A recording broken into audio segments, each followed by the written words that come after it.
우리를 정서적 혼란에 빠뜨리기도 하고 나쁜 판단도 하게 하고 심지어 미워하게도 만드는 뉴스의 온갖 함정이 있죠. 이런 함정 잘 피해서 오로지 뉴스가 전하는 본질을 파악하기 위해서 만든 코너입니다. 뉴스 생로병사의 비밀. 대한민국에서 가장 길게 말할 수 있는 두 시사평론가, 뉴스빙하 김민아 시사평론가, 뉴스화산 김수민 시사평론가 두 분 모셨습니다. 안녕하세요. 네, 안녕하세요. 반갑습니다. 저녁 드셨어요? 안 먹었습니다. 밥 먹자고 하는 일입니다. 네, 점심을 예. 많이 먹어서요. 아, 그렇군요. 자, 오늘 다룰 뉴스가 많습니다. 먼저 김민아 빙하님, 오늘 옵티머스의 비밀을 알려주신다고요? 그렇습니다. 비밀을 알려드려야 되는데 제가 무슨 비밀을 알겠습니까? 네, 비밀은 잘 모르죠. 근데 이제 제 생각에 이 사건의 본질은 경제 민주화인 것이 네. 숨겨진 비밀이 아닌가 이런 생각이 좀 들었습니다. 경제 민주화가 본질이다. 그런 비밀이 있다. 네. 뭐 큰 비밀 같지는 않은데 말씀해 보세요. 네, 그래서 뭐 최근에 이제 뉴스가 자꾸 나오니까 관심들이 예. 모아지고 있는데 예. 사실 뭐 그 비밀은 뭐 뒤에 얘기해도 되고 오늘 막 나온 뉴스에 대해서 궁금해하시는 분들이 많을 것 같아요. 그래서 뭐 네. 최근에 나온 뉴스는 이런 얘기 아닙니까? 옵티머스 수사를 처음에 윤석열 검찰총장이 서울중앙지검장 할 때 분명히 수사를 할 기회가 있었는데 이걸 무혐의를 줬다. 그게 그리고 올해 5월인가요? 그렇죠. 2018년 5월인가 뭐 그때 이제 수사 의뢰된 사건인데 예. 그때 무혐의를 주는 바람에 예. 이러한 사태를 막지 못했다. 그리고 그 아. 배경에는 이 소위 말하는 윤석열 사단이 이 당시에 서울중앙지검의 이 담당 수사팀을 맡았고 그다음에 옵티머스 측의 변호사도 소위 말하는 윤석열 사단이었다. 이런 주장을 이제 여당 일각에서 하면서 이제 지금 관심사가 좀 되고 있는 거죠. 자, 국회에서는 윤석열 검찰총장이 나는 몰랐다. 보고 못 받았다. 그렇죠. 이렇게 이야기를 하고 있거든요. 그런데 그렇죠. 여당은 보고 받은 거 아니냐?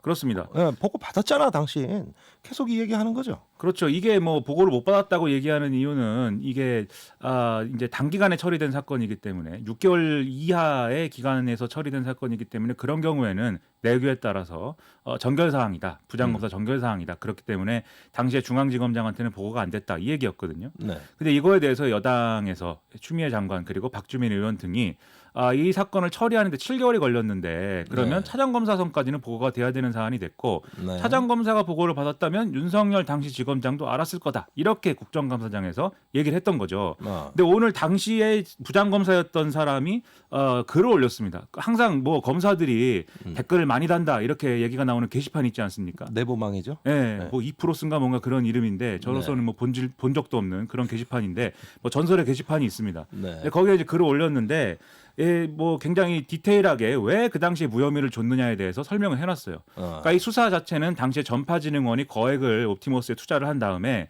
그것이 부실 투자라는 당시에 이제 과기부의 감사 결과가 나와서 네. 그것에 대해서 수사 의뢰를 한 그런 사건이었는데 이게 그럼 과기부는 어떻게 이게 부실 투자라는 걸 알게 됐느냐? 네. 옵티머스의 창업주인 이혁진 씨가 투서를 했다는 겁니다. 네. 그러니까 사실은 검찰이 볼 때는 이 사건은 펀드와 관련된 사람들이 자기들끼리 싸우다가 투서가 네. 이제 나온 그런 사건인 것이고 전파진흥원 쪽도 우리는 이제 투자를 한 게 좀 잘못될 위기에 처하긴 했지만 원금 회수를 했기 때문에 뭐 수사를 그렇게 열심히 할 필요는 없지 않을까요?라고 얘기를 한 그런 부분도 감안을 했고 그리고 네. 그 당시에 지금 뭐 옵티머스가 이렇게 환매 중단에 이르는 금융 사고가 될 거라고는 상상하지 못했고 네. 그러한 취지로 금감원이라든지 이런 쪽에서 경고를 한 바도 없고 조사를 한 바도 없기 때문에 그럼 우리가 무혐의 처리하지 아무 근거도 없이 마구 압수수색을 하겠느냐 뭐 이런 취지의 설명이었습니다. 그리고 7개월이 걸렸다 사건이 그렇게 얘기하는 것은 그중에 한 3개월 정도는 사법경찰관이 수사를 한 것이고 실제 검찰 단계에서는 4개월 수사가 됐기 때문에 네. 그것은 이제 뭐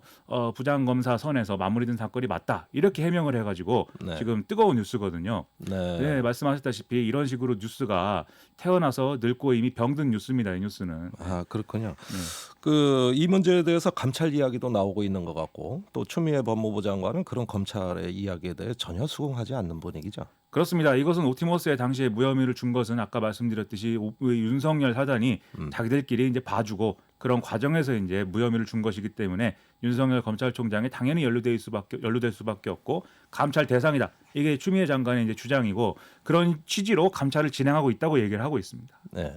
김수민 화상평론가. 이 검찰과 법무부의 전혀 상반된 주장에 어느 쪽의 주장이 더 진실하다고 보세요?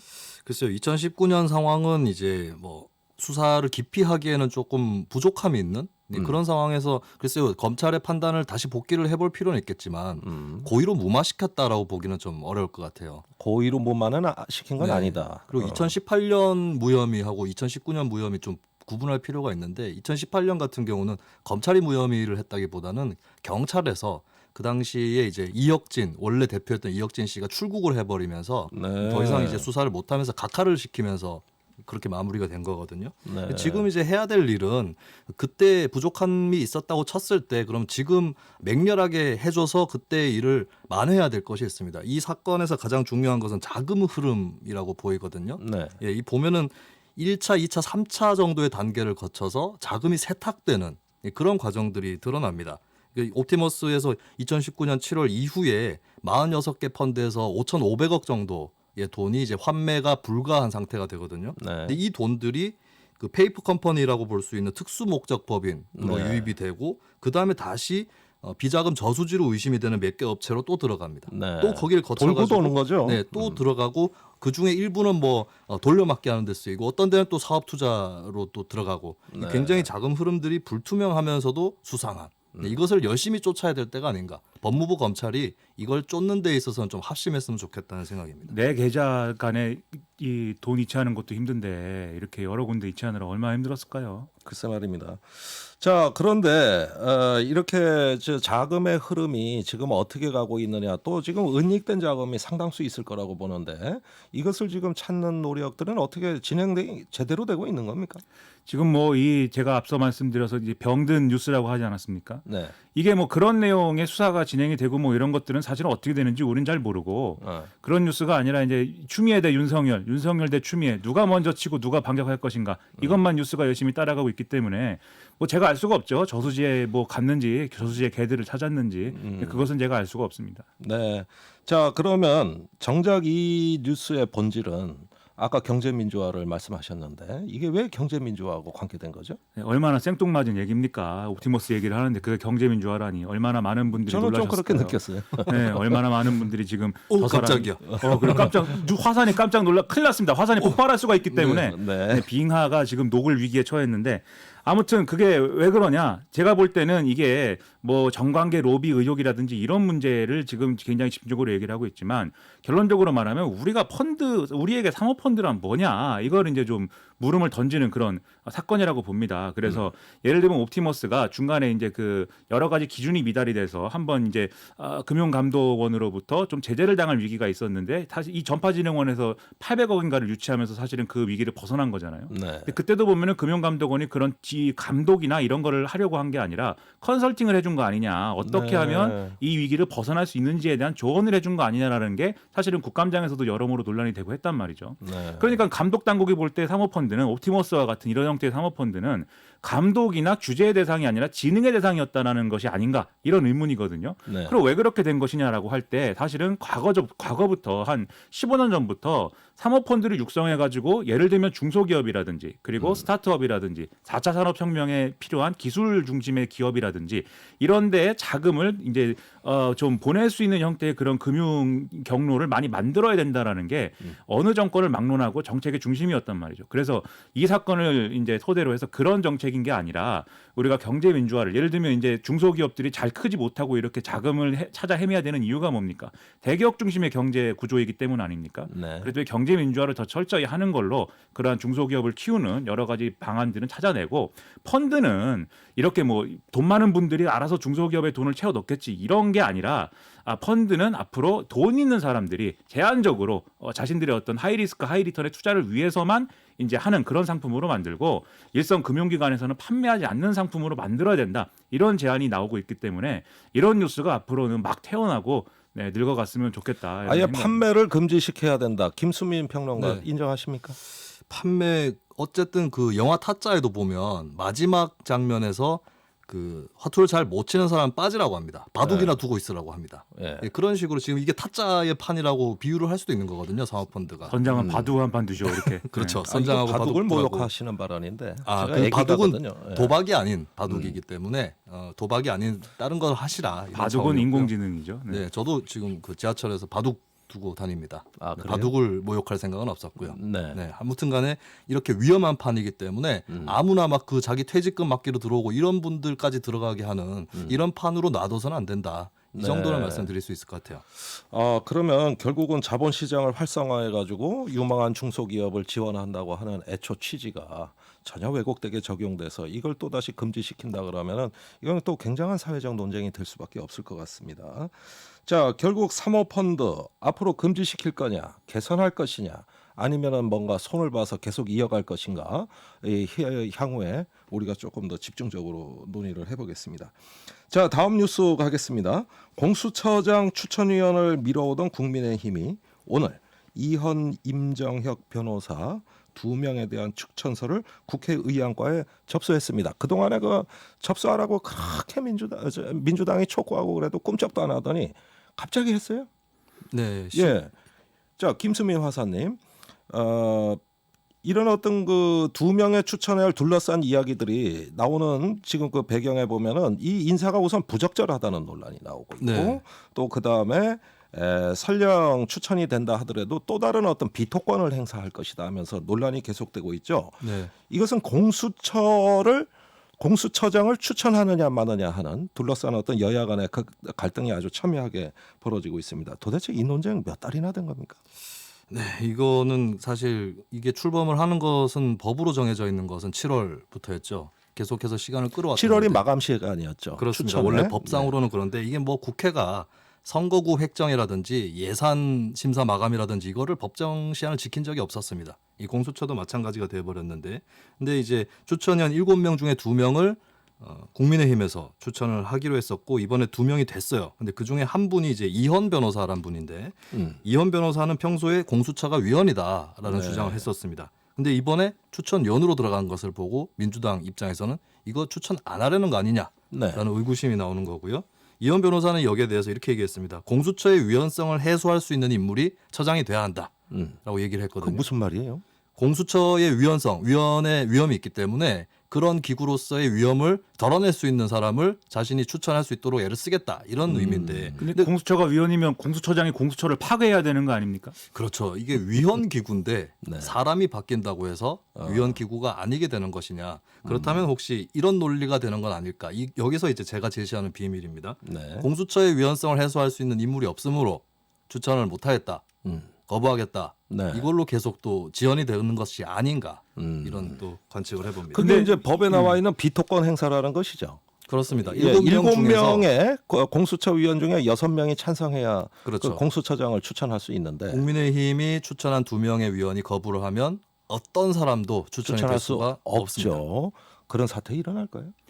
뭐 저는 뭐 사실 계속해서 이제 그 공수처장을 추천을 하지 않기 위해서 임명하는 것을 거부하기 위해서 이 2명을 전략적으로 넣었다 이렇게까지는 생각을 하지 않습니다. 이게 모든 일에 순리가 있는 것인데 그렇게 안 하고 계속 이제 시간을 끌 경우에는 더불어민주당 입장에서 공수처법을 개정을 해가지고 네. 방금 말씀하신 비토권을 없애는 방향으로 뭐 입법을 하겠다라고까지 지금 주장을 하고 있기 때문에 네. 우리가 이거 뒷다리 잡으려고 하는 겁니다. 이렇게 얘기하기는 좀 곤란한 거죠. 국민의힘 입장에서도. 말은 그렇게 안 하는데 의도가 좀 보이는 거 아니냐. 저는 이게 그래서- 여당 의견이에요. 그렇죠. 그런 의심을 하는데 저는 공수처장 후보를 추천할 것으로 보입니다. 아, 예. 그래요? 다만 이제 자신들이 주장하는 공수처장 후보는 앞에 말씀드렸지만 공수처를 파괴할 만한 인물이겠죠.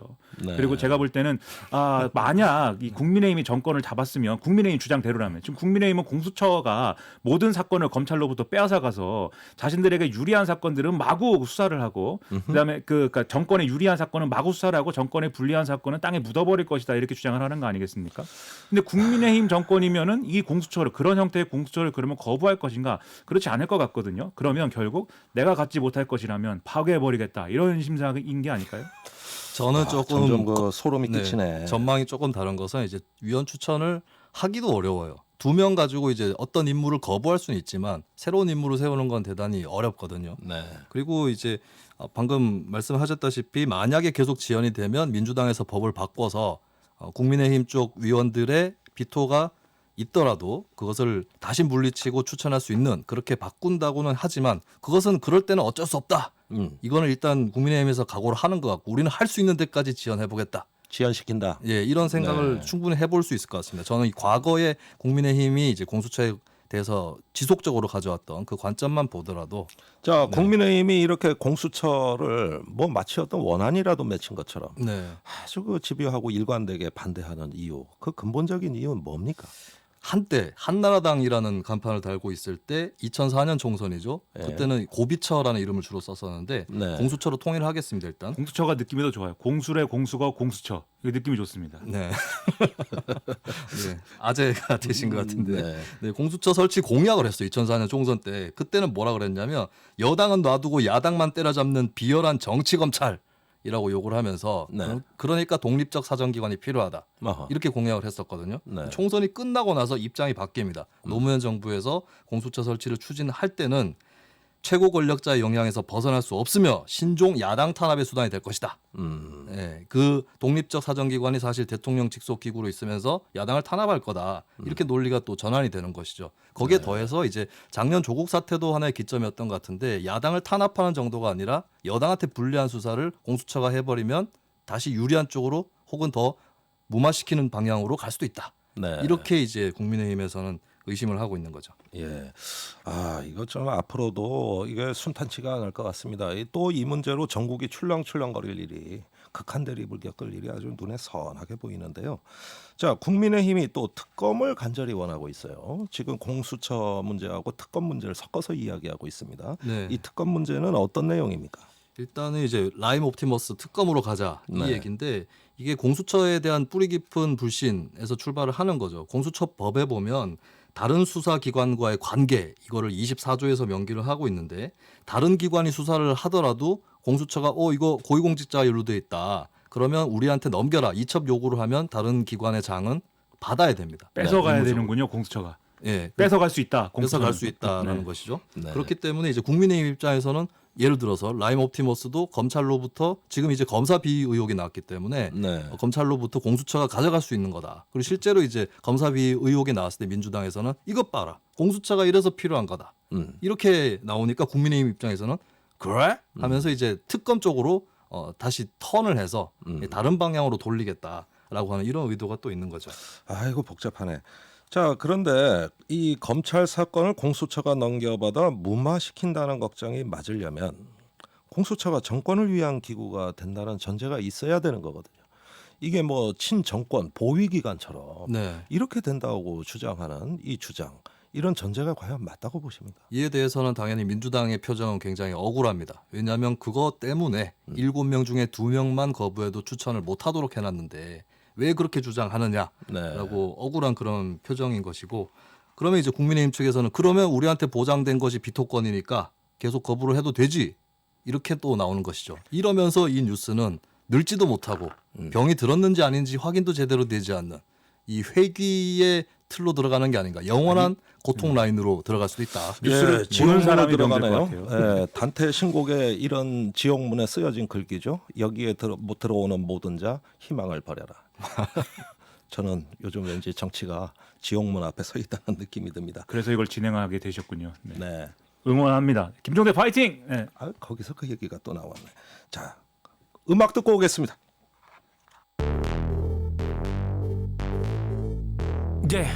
왜 뉴스는 태어나기만 하면 병이 들고 망가지는지 그 뉴스를 병들게 만들고 있는 건 도대체 누군지 병들지 않는 뉴스를 원하고 있지 그게 누구든지 그래서 우리는 김종대 목소리를 듣지 뉴스의 새로운 현상 뉴스의 생로병사 뉴스의 새로운 현상 뉴스의 생로병사 뉴스 생로병사의 비밀.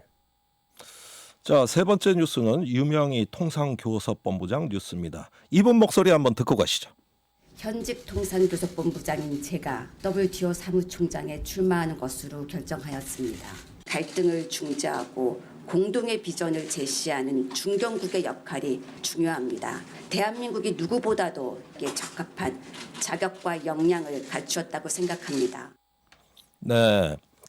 저는 그 출마 기자회견에서 그 중견국이라는 용어가 참 마음에 들어요. 영어로 미들 파워. 네, 왠지 우리가 강해진 느낌. 뭔가 한몫할 것 같은 느낌. 이래가지고 난 저 중견국이라는 용어를 쓰는구나. 이거 아주 인상적이고 참 마음에 듭니다. 자, 뉴스빙아 김민아님. 이 유명희 통상교섭본부장이 지금 보도는 이 사람이 과연 WTO 세계무역기구 사무총장이 되느냐 마느냐 이게 온통 뉴스에 쏠려 있는데 사실 이면의 계산은 조금 복잡합니다. 이 문제의 본질은 뭡니까? 네, 미들 파워, 네, 믿을만한 것 같습니다. 미들 파워, 미들맨, 네, 그렇게 갖다 붙이셨네. 미들 파워, 믿음직한 유명희 통상교섭본부장은 과연 WTO 사무총장이 되는가 우리 최대 관심사지만 네. 사실 제가 볼 때 또 본질은 아프리카인 것 같습니다. 아프리카가 본질이다. 그렇습니다. 네, 오늘 토토의 좀 아프리카라는 노래도 있고, 네. 네. 조금 엉뚱한 느낌이 드는데 그 설명을 좀 해주세요. 왜 그렇습니까? 일단 그 아프리카가 우리에게 무슨 의미냐 이거를 이제 생각해 봐야 되는 게 지금 보도가 나오기를 어쨌든 우리 상대의 후보는 이름이 어려워요. 응고지 오콘조 이웰라 후보 아닙니까? 네. 저도 이거 발음 연습하느라고 한참 걸렸는데 네. 이름 굉장히 어렵죠. 응고지 오콘조이웰라 네. 나이지리아 분이죠. 그렇죠. 그러니까 이번에 이게 나름대로 WTO 사무총장은 돌아가면서 하는 모양입니다. 대륙마다 동네마다 돌아가면서 하는데 아프리카 차례라는 얘기인 것 같아요. 그리고 그동안에 이제 아프리카 차례라기보다도 아프리카 출신의 이제 WTO 사무총장이 뭐 안 나왔는지 아무튼 이번엔 아프리카 차례다라는 얘기도 있는데 어쨌든 그러다 보니까 이제 유럽이 이 후보를 지지하는 방향으로 쏠리고 있다라는 보도가 AFP 통신을 통해서 나오면서 우리는 뭔가 유럽이 우리 후보, 유명희 후보를 지지해 줄 것을 기대를 했는데 그렇지 않게 되니까 실망감이 커지고 있고 결국은 그럼 아프리카다. 본질은 아프리카가 아닌가 이런 생각을 이제 하게 된 거죠. 아니 유럽, EU가 그 우리나라하고 거래를 아프리카보다 훨씬 많이 할 건데 왜 유럽이 아프리카를 지지하는 거죠? 일단 뭐 여러 가지 분석들이 나오고 있습니다. 저는 유럽에도 안 가봤고 아프리카에도 안 가봐서 사실 잘 모릅니다. 잘 모르지만 제가 이제 이걸 하기 위해서 보도를 이제 급하게 이제 이렇게 막 찾아보니까 첫째로 이제 중국 견제의 측면이 있다 이렇게 얘기를 해요. 뭐냐면 중국 견제. 네, 아프리카를 둘러싸고 사실은 중국의 1대1로 이런 사업들이 아프리카까지 목적으로 하는 뭐 이런 경제 원조 사업이나 이런 것들이 진행이 되었기 때문에 아프리카를 중국이 영향력이 아프리카 내에서 중국의 영향이 키워지는 것을 유럽 입장에서는 그냥 두고 볼 수가 없다. 뭐 이런 얘기인 거죠. 네. 과거의 역사적 경험을 봐도 아프리카의 이제 몇몇 국가들 대단히 많은 국가들이 제국주의 시절에 이제 유럽 국가들의 식민지였거나 그렇지 않습니까? 네. 그렇기 때문에 어떤 경제적인 영역에서 유럽이 갖고 있는 어드밴티지가 있는 건데 이걸 이제 중국이 와서 뺏어간다 이런 느낌이 있다 보니까 아프리카를 중국에 뺏기지 않겠다. 그렇습니다. 예, 중국이 지금 아프리카 돈 많이 썼으니까. 그렇죠. 유럽의 앞마당인데 그죠? 그렇죠. 예. 그래서 우리가 이 아프리카 후보를 지원함으로써 이니셔티브를 갖고 가겠다 이건데 원래 유럽 국가들이 또 아프리카에 많은 투자를 또 했다고 합니다. 보고서나 이런 걸 보면은. 네. 그래서 이제 경쟁이 붙고 있는 측면이 있고 두 번째는 유럽의 큰 고민거리 중에 하나가 난민 문제 아닙니까? 네. 근데 예를 들어서 아프리카 국가들이 이제 지금은 여러모로 이제 저발전 국가들인데 발전이 좀 진행이 되고 거기에 이제 경제가 활성화되면 거기서 찾을 수 있는 일자리들이 늘어날 것이기 때문에 유럽으로 난민들이 계속 몰리는 게 아니라 좀 대안적인 이런 곳이 생길 수 있으니까 이 아프리카에 많은 투자를 해야 되고 난민을 분산시켜서 그렇습니다. 유럽의 난민 부담을 줄인다 이 말씀이죠. 그렇습니다. 그런 차원의 이제 계산이 있는 거 아니냐 이런 해석이 나오고 있고요. 세 번째로는 이제 아무래도 수출 문제. 그러니까 유럽이 아프리카의 원료를 싸게 이제 들여와서 그것을 가공해서 이제 상품으로 만들어서 다른 데 이제 갖다 파는 이런 형태의 수출 가공 무역 그리고 아프리카의 새로운 이제 어떤 시장을 개척을 해서 거기도 잠재적 소비자가 굉장히 많으니까 네. 그걸 통해서 거기에 또 수출을 해보겠다라고 하는 이런 목적 달성을 위해서 장기적인 비전을 가지고 이렇게 이제 하고 있는 거 아니냐 이런 해석들이 지금 나오고 있는데 심지어 그러다 보니까 케냐의 한 이제 학자는 최근 칼럼에서 이렇게 쓰기도 했다고 합니다. 아프리카 대륙을 위해서 누가 가장 많은 돈을 썼는지 경쟁하는 대회가 열린 것 같다 최근에. 네, 그만큼 이제 아프리카 대륙에 대한 관심이 크다 이거죠. 참, 아프리카가 세계의 중심이 되고 있다. 참으로 이례적인 일이네요. 그렇지 네. 않습니까?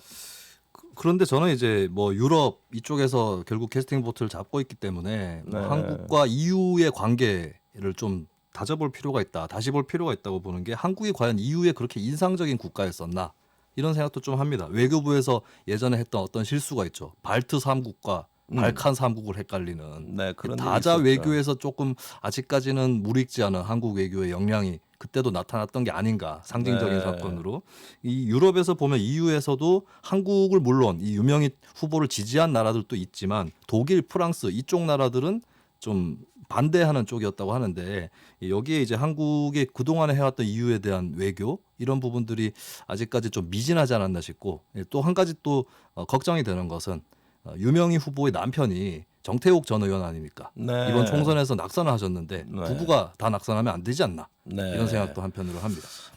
그 걱정까지 하시니 참 대단하십니다.